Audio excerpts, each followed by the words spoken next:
Well, hello everybody. It's Wednesday and it's 1 o'clock. So we're back here with Chattin with CHAP. I think this is like the third different vehicle I've been in recently, so you guys get to see the inside of all my cars. So here I am, ready to bring another episode with you. I'm sorry if I'm squinty. It's really snowy and I don't have sunglasses and it's like, oh, it's so bright.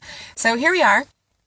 And I just wanted to ask you, last week we talked about building a foundation of wisdom. How are you doing with your foundation? Have you thought about that, talked it over with your spouse, or thought about your goals for your homeschool? Today, we're going to continue that idea of building on a foundation of wisdom. As you know, we as parents have been instructed by God to train up our children in the way they need to go and prepare them for everything, for being an adult, really, everything that they need to be prepared to be an adult. So today, we're going to tackle the topic most people just wish they didn't have to tackle, and that's sex education talks, having the talk. And I actually don't think it's wise to have just one talk. I think you need a whole series of discussions, starting from when they're really young. So let me ask you, did you have a good, how did you learn about this stuff? Did you have discussions with your parents? Was it, the dreaded class in public school? Was it at church? I mean, where were you educated, and how you were educated impact you? How did that affect you and your view of things, and how comfortable you feel with how God created people? I also want to ask you the question, how do you want your kids to learn about sex education? What do you want for your children in this area of their lives? I don't necessarily want for my kids what I went through. I want this to be a comfortable topic because honestly, God created us. He created us to function the way we function. He created sex to be a wonderful thing between a man and a wife, a very special, uniting, beautiful thing.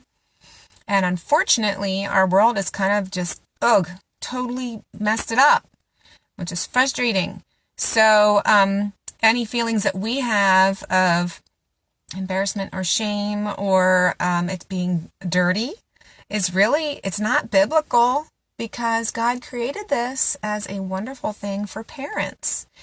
Married adults who become parents. So, it is so important for you to talk over sex education with your children. Now, I started early, like 2, 3, 4 years old. And it's not, what does Chelsea say? My mom was a nurse and she was very open and honest with us. It's wonderful. I became a Christian later in life, so I would like to teach them openly like my mom did. Very good. Very good. Exactly. That's what we need to do because God created it as a beautiful thing. So, use proper terms, not the little nicknames. I know sometimes it might make you feel more comfortable, but using proper terms will eliminate confusion. And then kids will actually really understand their bodies. And as they get older and they start to change, they'll it's more comfortable. So God made the body. We can talk about it because God made it and it's good. So when you talk to your kids early about it, it does create a level of comfort for you, because young children, your mom, your dad, they love you. They're not uncomfortable with you. They want to listen to what you have to say. So, sharing and making yourself do it with the children when they're younger to create that level of comfort is really wise for you. As you get older, obviously, you might not tell them everything early on. I didn't. I went according to their age and what they were ready for. But when you get to this stuff that's a little more challenging to discuss, then they're comfortable with you because you've been talking about this stuff for years, right? So then it's just a gradual. Now, I use a series of books, and I'll share them with you in a minute. So I started really early with all the kids. in some generic books and things like that. And I always use a book, even I'm in charge of the girls and Steve's in charge of the guys. You don't have to do it that way. That's just how we chose to do it. We have 3 and 3, so we each get an even amount of talks we have to have. So Steve was more, he just kind of had discussions with the guys, whatever. He might use a book, whatever. I generally use a book and we discuss things as they go, or they ask questions and I answer them. So, it's, unfortunately, our culture has made this so yuck. So it's important for your children to understand the difference between what God says about sex and what the culture has done to it. And how beautiful it can be and should be between a married couple and all the other garbage you see everywhere else in the world. So it's important that you be able to distinguish between those two things and be able to handle interacting with that. And I'll touch on that in a few minutes. But it is wise to protect your kids from exposure. I mean, don't let them watch certain things. Don't let them on the internet. It's wise to do that. When they do need to have discussions, though.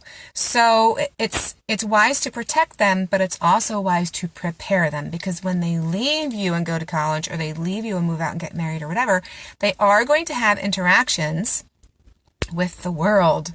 And the world does not believe what we as Bible-believing Christians believe. So they are going to have to be prepared to deal with all those things the world has out there.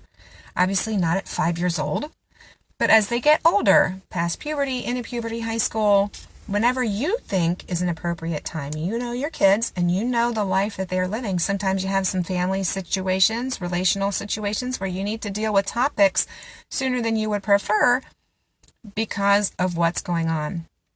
I know sometimes it feels like you're taking away their innocence, and it's so sad because you have to discuss certain things.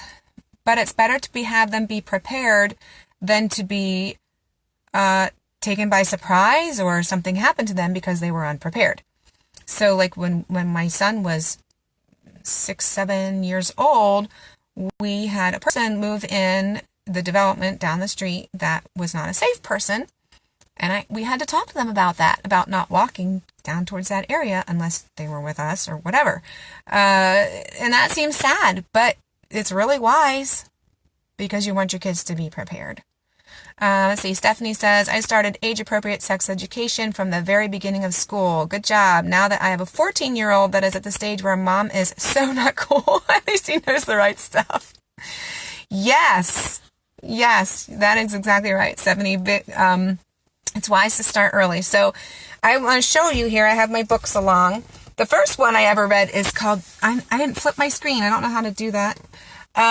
It's called The Wonderful Way Babies Are Made. It's a really cool book, and it has a section that you could read just for young kids. Oh, you can't see it over here. And then in the box, it's a section for kids who are a little older. So you can start your young kids with it and then read it again. I read it multiple times with my kids with more detailed information as they get older. It has really cute pictures in it. So that's a nice little generic book for everybody. And then there's also another series called the God's Design for Sex series. Looks like this. So this is for like 3 to 5 year olds. This is 3 to 5 year olds.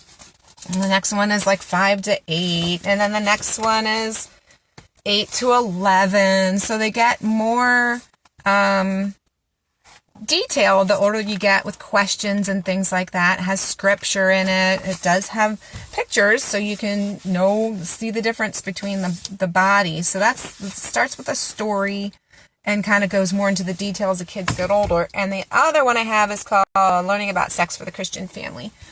And there's girls and boys books for this. So this is the girls books. There's like ages 4 to 6 and 7 to 9, and they have groupings the whole way up through. So this is the boys one and this is the girls one. And actually, the boys and girls book, this one is exactly the same between the two, to tell you the truth. But they just have, and then it kind of splits because as they get older, it, focuses on the girl stuff for the girls. It touches on the boys stuff, but not all the details. And then the boys would focus on the boys and kind of touch on the girls stuff.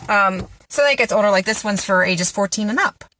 So it goes the whole way up through, has, study questions, things to talk about, and some of it's really heavy. Like some of it's stuff you're like, oh, I want to talk to my kid about this. But it's really important. Like, it's really important for your kids to be prepared and to know how to interact with our culture biblically on this topic. So not only do we want to start our sex education early so our kids can be prepared, but you do want to protect them from exposure from things that are dangerous, like pornography. So internet safety, very important. If your kids do not need to be on the internet, don't let them be on the internet. Like we personally have really strict rules about when you get a device and what's allowed to be on your device. And mom and dad get to see your device whenever we want, because we need to be eyes and ears for them, because everything's so pervasive. Our culture is so pervasive. It's at us all the time, sending all these messages, and the kids need to be ready for that. So, filters are good. Filters are helpful, but filters aren't going to get everything.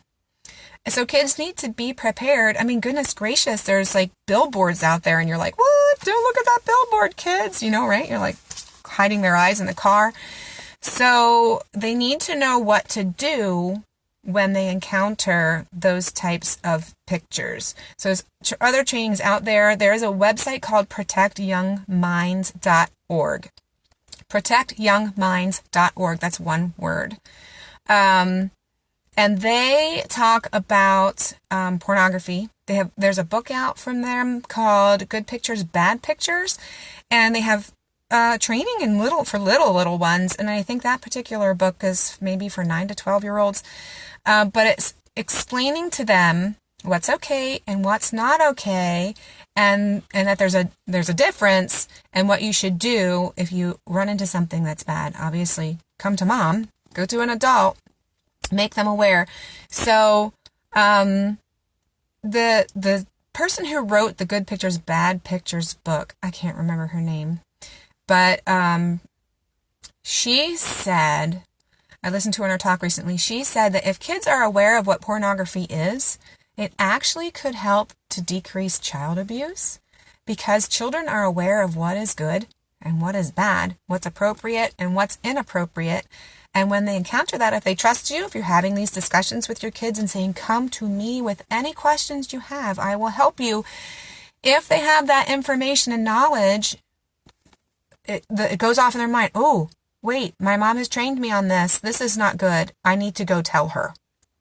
Okay, so that is really important, and is just the abuse is so pervasive these days. It's everywhere, and I just think us parents need to be brave and to step up and train our kids in things that you wish you could ignore it, but we really can't. We really can't.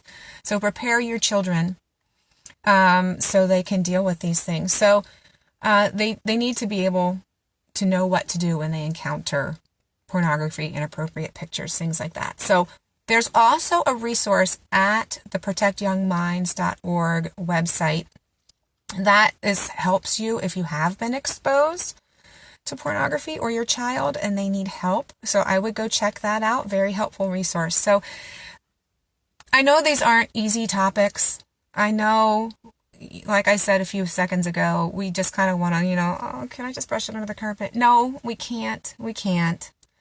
So as you're building your foundation of wisdom, as you're educating your children, make sure that proper sex education and how to deal with pornography is part of what you're teaching your kids.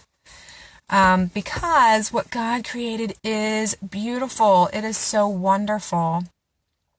And having an appropriate attitude about sex and when it's appropriate and when it's not appropriate, I just think, oh, if some choices could be different, how wonderful a marriage would be that follows that biblical, everyone's prepared properly and waits for marriage. How beautiful. And who doesn't want that, a beautiful marriage for their children? Oh, it would just be such a gift. So prepare your kids. Pray to God for strength. If you're honoring Him in trying to educate your kids and prepare them for adulthood, He will help you. He will help you. And make those first steps. Be brave. Take those steps, Mom. Prepare your children to deal with pictures. Good pictures, bad pictures is the book you want to look for. protectyoungminds.org, webpage you want to check out. And I want to say, enjoy this part of your education. You should enjoy it. I mean, you're preparing your child, and you can have joy in your heart that you are brave and doing this thing that your kids need you to do. So I'm praying for you. I know you can do it. And your kids, they'll thank you for it. Even if they don't right away because it's embarrassing, or like, you Mom, you don't know anything. I'm 14, they will. When they get older, my 18-year-old has come back and said, you know what, Mom and Dad, you guys handled, you had wisdom. They recognize it. So go ahead and prepare them now, and keep on keeping on.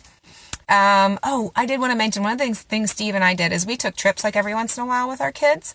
So I took my girls to a Passport to Purity conference where it was just us and we could do some horseback riding, or Steve would take the guys to the beach for an overnight. Those could be really good opportunities to have time with just that child, no distractions. They know you're pouring into them. They know you're loving on them. They know it's a time when it's safe to open up. So consider that. Taking little trips at 10 years old, 13 years old, whatever you see is appropriate. You think it's, time to prepare for puberty, go for it. Go for it. Those trips away, I think those are great.